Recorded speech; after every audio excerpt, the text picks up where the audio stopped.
Hi BookTube, it's Gina and Sable.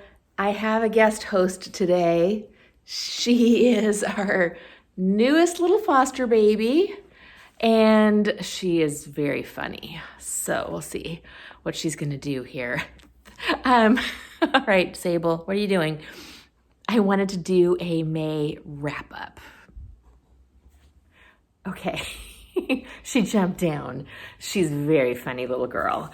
So May wrap up, I read 5 books in May, a couple that I absolutely loved, a couple that I really liked, and one that was a bit of a meh for me. Well, let's just start with that one. It wasn't terrible, but this was The Crime at Black Dudley by Margery Allingham. This is the first book in the Albert Campion series, and he plays a very side role in this. This is the story of a house party at, of course, a big, rich, wealthy house where things go awry and someone is murdered. And Campion is a guest at the party. He doesn't really even play a major role in the story, so I might give it another chance because his character is pretty funny and interesting. This took a bit of a turn towards more of a thriller almost. This might be a smidge spoilery, but the house party guests end up basically being held hostage in the house, and a lot of the book is them figuring out how to escape. And that just wasn't really what I was in the mood for. So this was all right. I didn't love it, but I'm glad I read it, and I will probably read another one in the series just to see what I think of it. Book number 2 that I really liked was The English Heir by D.E. Stevenson. This is a story of, well, I'll read a little bit of the back. It says, it's the spring of 1938. The threat of war looms across England, and widowed, slightly ditzy Sophie Braithwaite and her daughter Wynne await the arrival of a distant cousin, Franz, from Nazi Germany. And I loved this book.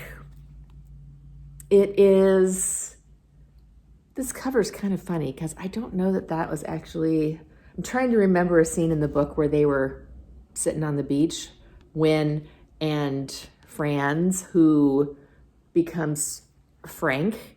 Part of the story is set in England, part of the story is set in Germany, and it's got a little bit of a bite to it, which I enjoy, and I love this edition. This is one of the new furrowed middlebrow editions by Dean Street Press, and these are a little on the expensive side. It's $17.99 for the paperback, and I'm still deciding how I feel about them. I like them, but they're a little on the pricey side for a paperback, but I'm so glad that furrowed middlebrow, that's so hard for me to say, is reprinting a lot of these D.E. Stevenson. They have a whole bunch. So I'm just deciding right now how many of them I can justify buying, because I read this on my Kindle, as I did, I think, most of the other books that I will be sharing with you. So I bought this edition. I love it, but I read this on my Kindle. This was a 4.5 star read for me. I really liked it a lot. Then we have my next book. Actually, I read on my Kindle, and I don't have a hard copy of it. I'll pop a picture up here. It's called The House That Is Our Own by O. Douglas. And this was a recommendation by one of my BookTube friends. And I'm so glad that I got this recommendation. Thank you so much. I loved this book. Did I say it was by O. Douglas, who I had not heard of before? And she is right up my alley. The House That Is Our Own is a story of 2 women who meet. They're living in a hotel in London. Both of them have had some hard times in their past, and so they ended up living at this hotel. One is young, in her late 20s. One is middle-aged. I think she's possibly 40. And it is the story of these two women. One ends up renting a flat in London, and it's so wonderful because you get descriptions of how she's going to set up her house, where she's going to put her bookshelves, where she's going to hang her art, and it is so, so good. And then her moving out of the hotel, the cats are going crazy, inspires the other character to come out of her mourning, come out of her shell a little bit and start exploring. And she ends up going to Scotland and buying a house. And it's a wonderful, quiet story. I loved it. Really, really sweet. Good descriptions. Virtually no plot, very small plot. I think you pretty much know pretty early on what's going to happen, but of course I won't give you any spoilers. So it was wonderful. Absolutely loved it. The House That Is Our Own by O. Douglas. And then next I read The Hobbit. This is, of course, is a reread for me. Love this book. Love it. I'm going to reread the whole Fellowship of Lord of the Rings series of books this year. I think that's my plan. And then I had bought this beautiful reprint edition recently. But once again, I read this on my Kindle. But look at that. It's got really pretty end papers. And I think, does it have illustrations? No, it does not have. Oh, there actually, nope, I lied. There are some illustrations. Here's one. Really, really nice. So I love this book. Absolute 5-star read for me, and reminded me that I want to reread the whole Lord of the Rings series. And then lastly, book number 5 is The Enchanted April by Elizabeth von Arnim. I always want to say Arnim.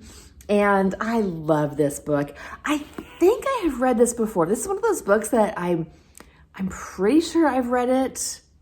But as I was reading, I was picturing the movie in my head. And so I'm not sure if I've only seen the movie or if I have read the book. I cannot remember. It's not listed as read in my Goodreads. So if I have read it, it was many years ago. I think I've only been tracking my books in Goodreads for 5 years or so. So it would have been before that. I didn't love this edition. I also read this on my Kindle. Yes, there is a theme here. This is the Dover Thrift edition that I bought, and it was inexpensive. And it was inexpensive because it's just, the letters are like not half of them. Sometimes half of the letter will be missing. Like the printing is not very good. So this edition is not great. It was fine. But I did end up reading this on my Kindle too. I love this book. Definitely was a 5-star read for me. I also love the movie. The movie is wonderful. There was one thing in the book that I actually did not care for as much as I liked it in the movie, and that is the introduction of character at the end, Mr. Briggs, who is the person that they had rented the castle from. If you're not familiar with this tale, I forgot to say, it is a story about 4 women at different spots in life. One is a young, beautiful ingenue. One is very religious, married to a man who she has just thinks he doesn't love her anymore. One is married to a man and she's just trying to kind of find her way. They have a weird relationship. They're not very close. He's a little bit odd. And then one is an old lady who just wants to sit and look back at life. So they're all 4 of them in very different spots, and none of them plan to form friendships, but of course they form friendships. The castle is wonderful, opens them all up to some new experiences. And it's a wonderful story. I absolutely loved it. I actually think this is a book that I like. I'm gonna say it. I like the movie better because of the Mr. Briggs character at the end. I think he's much more, he's represented in a different way in the movie that I really, really like. So this is definitely a wonderful book though. I loved it, 5-star read. I'm going to try and find a vintage edition because this edition is just, it's not really even readable. I mean, it's readable, it's fine, but it's not pleasant. So that's why I read this one on my Kindle. So that is it for what I read in May. I really loved my May reading. This is all actually for May of the Moderns, which was an event hosted by Margaret Pernard. Margaret is a wonderful host. She is so engaged. She did giveaways. She did live shows. She is fantastic. And the event was really fun. So all 5 of these books were all, ooh, here's the kitten again. These were all 5 of them were set or written in the 19 to 1945 time frame.